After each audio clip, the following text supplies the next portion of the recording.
dulu, nama saya Nurita. Nama saya Jurusan Atriel. Nama saya Yulandari. Oke, selamat datang di podcast Suara Kampus. Hari ini kita akan berbincang-bincang santai dan akan membahas sebuah tragedi yang mengguncang Indonesia, yaitu pengeboman gereja Santa Maria Tak Bercela di Surabaya yang terjadi pada Mei 2018. Nah, peristiwa ini tidak hanya menyisakan luka, tapi juga banyak pelajaran yang penting yang dapat kita ambil. Nah, bersama saya ada dua teman diskusi saya, Jerisa dan Ayu. Halo Nisa, halo Ayu. Seperti yang tadi dibahas ya, kita akan membahas tentang tragedi besar yang ada di Indonesia, yaitu pengeboman yang ada di Gereja Santa Maria, tepatnya di Surabaya.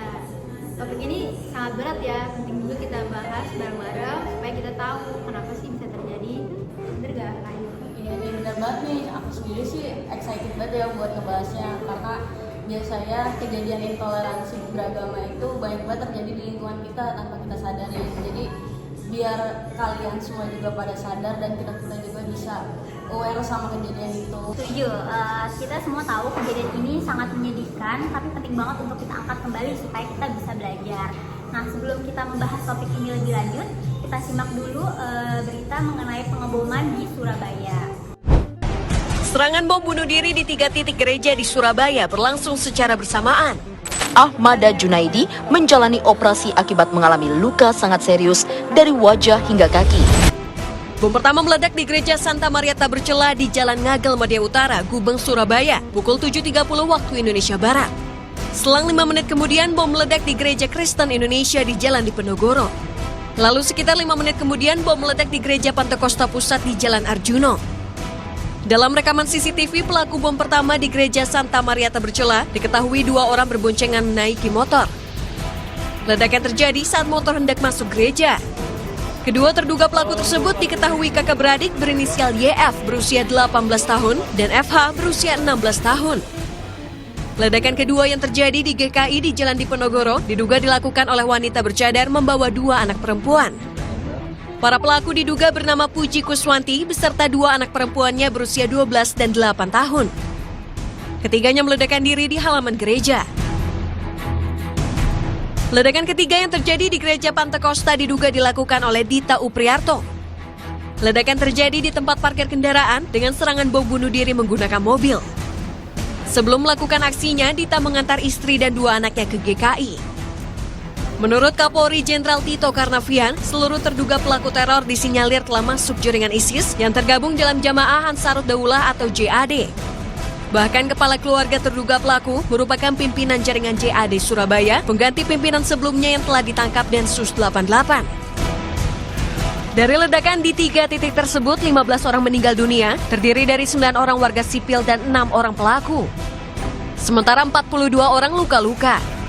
Proses identifikasi dan posko antemortem didirikan di Rumah Sakit Bayangkara Jatim. Yuda Wardana melaporkan untuk NET. Ledakan terjadi di lahan parkir, belum bisa diinformasikan bagaimana kondisi di dalam gereja tersebut. Pemirsa, beberapa informasi beredar pasca ledakan termasuk dugaan-dugaan terkait para pelaku yang melakukan aksinya di 4 lokasi yang berbeda. Beberapa informasi terkait saksi mata yang melihat kejadian beredar luas, termasuk 2 orang yang diduga merupakan pelaku memasuki salah satu gereja dengan menggunakan tas ransel, dan tas tersebut meledak beberapa saat setelah kedua orang tersebut memasuki gereja. Ada juga informasi yang beredar bahwa beberapa saksi mata melihat 3 orang.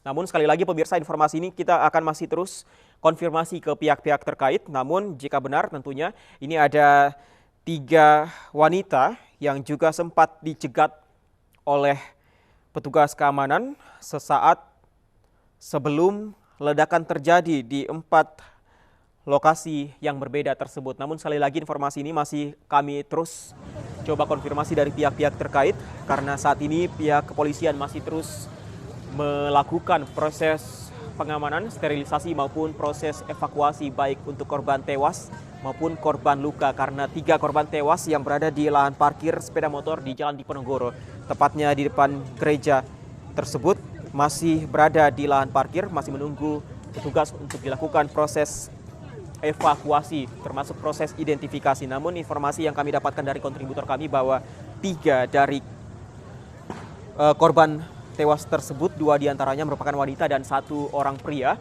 1 pria ini ditemukan tewas tidak jauh dari sebuah sepeda motor yang berada di lahan parkir tersebut. Namun sepeda motor yang mengalami kerusakan tersebut atau ikut meledak tidak dalam posisi parkir di lahan atau di tempat parkir tersebut.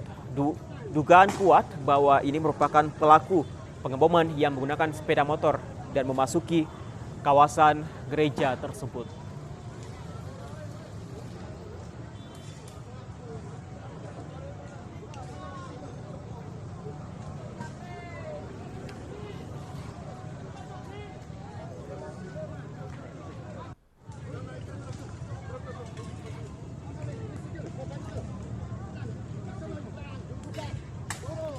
Pemirsa, kami informasikan sekali lagi bahwa ledakan terjadi di 4 titik yang berbeda, yaitu di beberapa rumah sakit, maksud kami beberapa gereja, dan korban luka-luka telah dibawa ke rumah sakit terdekat. 4 lokasi ledakan tersebut adalah Gereja Santa Clara Ngagal, kemudian Gereja Kristen Indonesia di Jalan Diponegoro, dan juga gereja yang berada di atau GPPS Arjuno, yang di mana jarak antara satu gereja atau satu titik ledakan tidak jauh, yaitu sekitar 50 meter.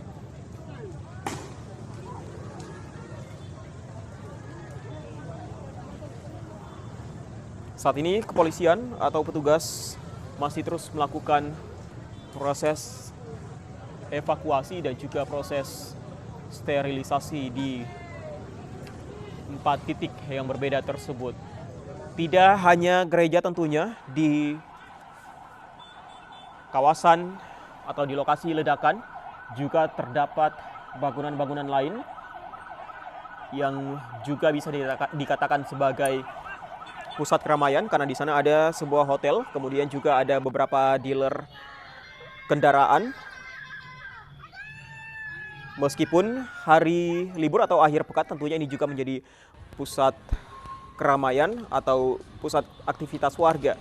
Salah satunya adalah beberapa gereja tersebut tengah digelar atau dilakukan ibadah minggu oleh para jemaat gereja.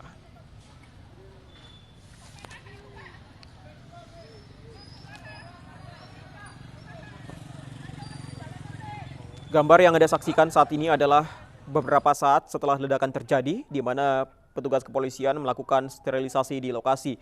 Kemudian juga masih terdapat serpihan-serpihan dari kerusakan akibat ledakan tersebut.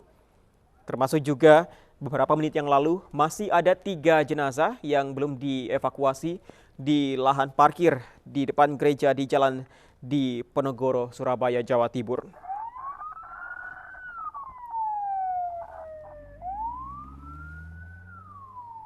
Belum ada informasi terkait identitas pelaku, termasuk apakah ini aksi terorisme dari salah satu jaringan. Kita masih akan menunggu informasi dari pihak kepolisian yang saat ini masih terus disibukkan dengan proses pengamanan di sana maupun proses identifikasi dan juga proses evakuasi dari para korban.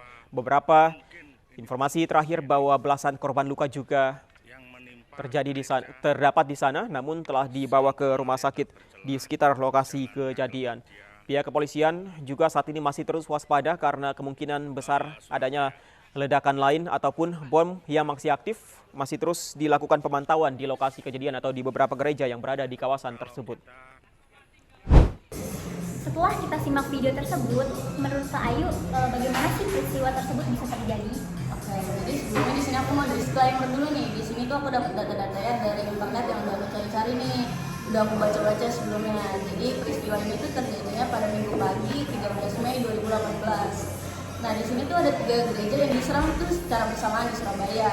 Salah satunya adalah Gereja Santa Maria Tabercela, yang dimana Gereja Santa Maria itu terletak di Jalan Ngangel Madia sekitar pukul 7.30. 2 anak laki-laki yang masih remaja meledakkan bom yang mereka bawa dengan motor. Mereka adalah bagian dari satu keluarga yang terlibat dalam aksi ini. Serius Kak, aku masih nggak percaya loh anak-anak dilibatin dalam hal semacam ini. Keluarga itu menyerang 3 gereja dalam waktu hampir bersamaan kan? Iya, betul banget. Gereja lain yang diserang adalah GKI di Ponorogo dan di PPS Sawahan. Nah, serangan ini tuh dilakukan oleh 6 anggota keluarganya, yaitu termasuk ayah, ibu, dan anak-anak mereka. Dan yang lebih mirisnya itu, anak-anak perempuannya juga terlibat loh dalam kejadian ini. Berarti ini memang sudah direncanakan secara matang ya. Kira-kira menurut Kak Ayu apa sih dampaknya buat mereka? Ya udah pasti dampaknya sangat gede dong, sangat besar. Banyak korban luka-luka juga dan ada beberapa yang meninggal dunia. Nah, di gereja Santa Maria sendiri ada 5 orang meninggal termasuk pelaku. Serangan ini juga meninggalkan trauma mendalam untuk jemaat dan masyarakat sekitarnya. Kalau menurut Kak Jerusa, apa sih yang bisa menjelaskan kenapa satu keluarga ini bisa terlibat dalam aksi seperti ini?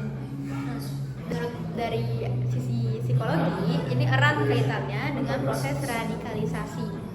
Dalam kasus ini, ayahnya Dita Oe Priarto adalah figur sentral yang menanamkan ideologi ekstrim ke seluruh anggota keluarganya. Jadi kunci utamanya itu dari ayahnya sendiri.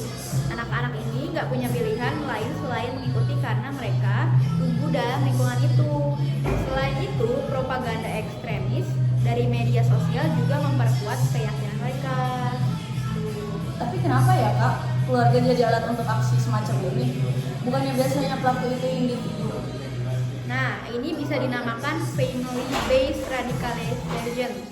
Kelompok teroris seperti Jamaah Ansarut Daulah atau JAD memang sengaja merekrut keluarga untuk menciptakan rasa solidaritas. Mereka percaya kalau seluruh keluarga berjihad bersama, mereka akan mendapatkan surga. Sedih banget ya dengarnya.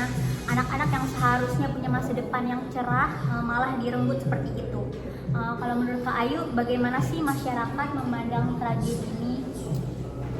Sebagian masyarakat tentu marah dan sedih banget dong. Tapi di sisi lain, aku melihat banyak solidaritas yang muncul. Aku melihat orang-orang dari berbagai agama saling mendukung, terutama untuk para korbannya kan. Sayangnya tragedi seperti ini juga bisa memunculkan ketegangan antar agama kalau tidak ditangani dengan baik. Apa sih yang bisa kita sebagai generasi muda ini pelajari dari tragedi ini? Menurut pendapat Kak Ayu, kira-kira gimana? Kalau menurut aku pribadi, kita harus lebih aktif nih memahami narasi kebencian dan radikalisme yang terutama di media sosial yang udah banyak tersebar kan. Terus media sosial adalah senjata yang digunakan oleh kelompok ekstremis untuk menyebarkan propaganda. Kita bisa memanfaatkan platform yang kita punya nih untuk menyebar pesan toleransi dan perdamaian. Setuju.